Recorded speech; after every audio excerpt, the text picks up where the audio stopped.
John. We got a telegram from some lady friend of yours, a Bonnie something or other. Something you ain't telling me?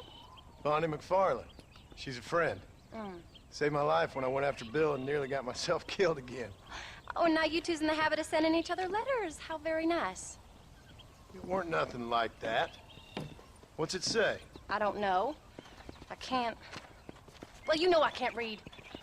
Give it here. You read that thing out loud? I ain't hiding nothing. Dear Mr. Marston, stop. Need corn sacks. Stop. Emergency. Stop. Weevils and moths ate entire county supply. Stop. Can you help?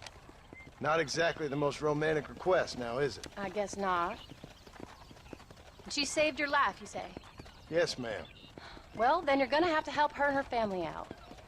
We've got a plentiful supply of corn sacks over near the silo. About the one thing Uncle didn't manage to have stolen while we was gone. Okay. Hurry back, John. John, what's she like?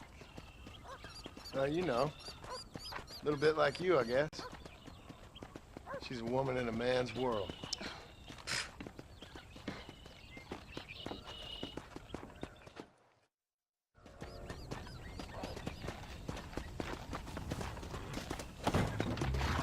John!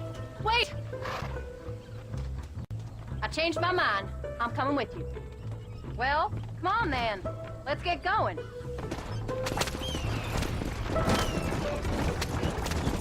I don't think I can let you go off again without me. Fair enough. I'm glad of the company. You only had to ask.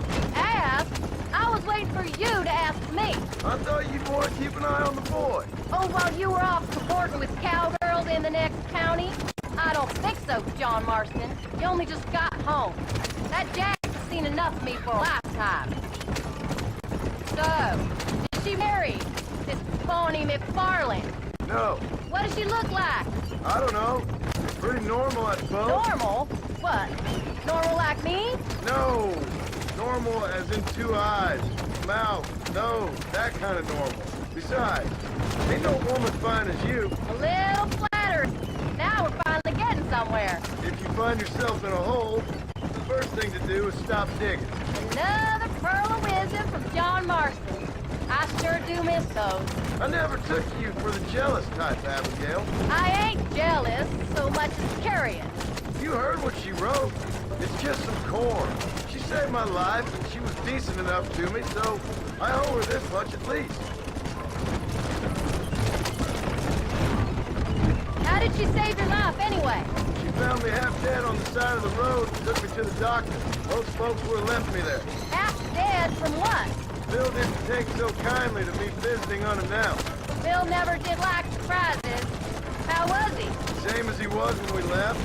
Angry and dumb. Taking his revenge out on the world. People down there was really scared of him. Of Bill? You gotta be kidding me. He was only frightening if he was afraid of dumb fools. Bill weren't so bad, but when Dutch went crazy, Bill took it hard. For a while, we all thought we'd found something right. A better way to live, but it was just a lie. So you saw before they did. Maybe. But they was still kind of a family. A family that left you for dead. You knew the John, and they hated you for it. Where did they take you? Who? Those government bastards. Where did they hold you and Jack? I ain't sure. They kept their eyes covered there and back. Can't have been too far from here, though. They treat you right? It ain't the first time I've had a gun to my head, John. You're forgetting your marriage proposal. Very funny. No, they learned pretty quick what would happen if they laid a finger on me. Son of bitches. It wasn't them or being there. I didn't care about that. I've been in far worse situations. It was the waiting. I didn't know if you was coming back. Of course I was coming back. You were only supposed to be gone for a couple of days. It took longer than I thought. The only thing Bill and Dutch was ever any good at was not getting caught. I started thinking you'd gone back to them. Crack that whip, John, or we'll never get there. That life's over. I hope you're right. Bill, Javier, Dutch, they're all dead. It don't get more over than that. We don't have time to stop, John.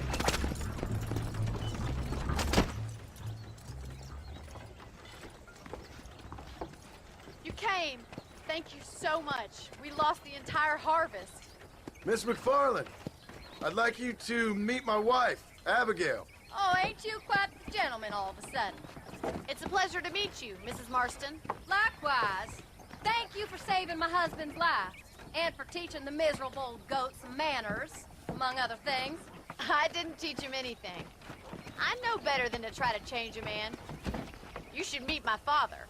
Oh, people can change, Miss McFarland. John and I have to believe that more than anybody. This is a decent first harvest for you, John. You should be proud.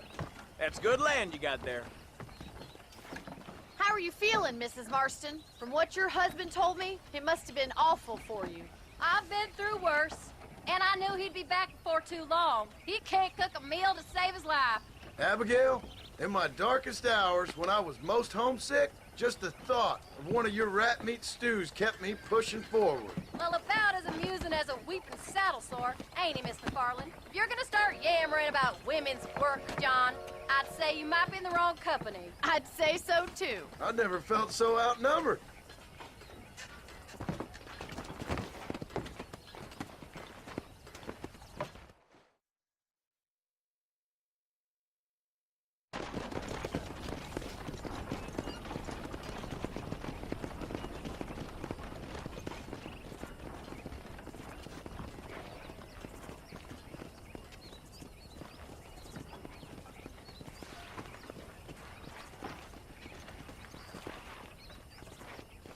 Ma'am?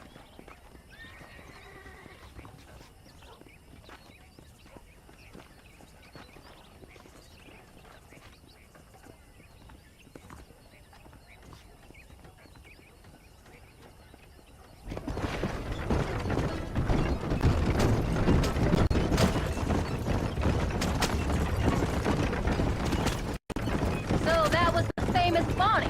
That was her, all right. She's pretty. She's normal, like I said. Well, you always wanted to be a rancher. I'd have thought she'd be just your thing. The perfect rancher's wife, if I ever saw one. I already got a rancher's wife. I'm only teasing. I like her. And I'm glad she saved your life. Most of the time, anyway. The McFarlands are good people. She did blush redder than a shepherd's sunset when she saw you, though. I have that effect on women. You clearly had one too many blows to the head. You ain't wrong about that, Mrs. Marston. That's quite a ranch they got there. That'll be us someday. As soon as we get back on our feet. I don't know, John. How many times can we start again? An outlaw and a work girl. We ain't exactly farmers. We are now. Forget that life. It's over. Do you really believe that? We have to. It's the only way we'll ever have a future. The life we led, that doesn't go away. It's never over. You think those government men are just gonna leave us alone now? The old gang's dead. I did what they asked. And that's it? A life of crime forgiven? We're back together, ain't we? Until they decide you owe them something else. I think we should keep going, John. Sometimes I think I was the stupid one for believing I could get out. Maybe Dutch, Bill, and Javier were just being honest with themselves. You ain't perfect, John, and I sure ain't. But you're better than they are, than they were. Don't stop. I don't want to leave Jack by himself for too long. Maybe we can't change. But we gotta try, for Jack's sake. Even if we have to start again 100 times. It's better than going back to what we were. How's Jack doing? Angry, upset. He's been through a lot. I hope he's gonna be all right. It's gonna take time. For a while, his world was safe. Normal, even. Then it got turned upside down again. He ain't saying much about it. I've tried to talk to him, but how do you explain any of this? What do you say when he asks about Uncle Bill and Uncle Dutch? They were family when he was a little boy. He hides away in those books of his. Wouldn't you? It ain't like the real world's done him many favors. He's just been kidnapped. He grew up with the gang. That's no life for a boy. We did our best to protect him. Come on, John. He saw things no boy should see. Well, now we got a chance to make it right.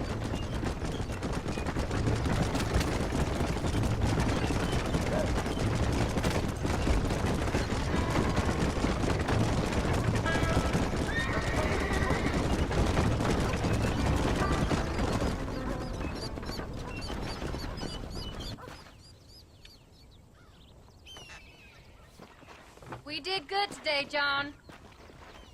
I guess I better go fix us something to eat.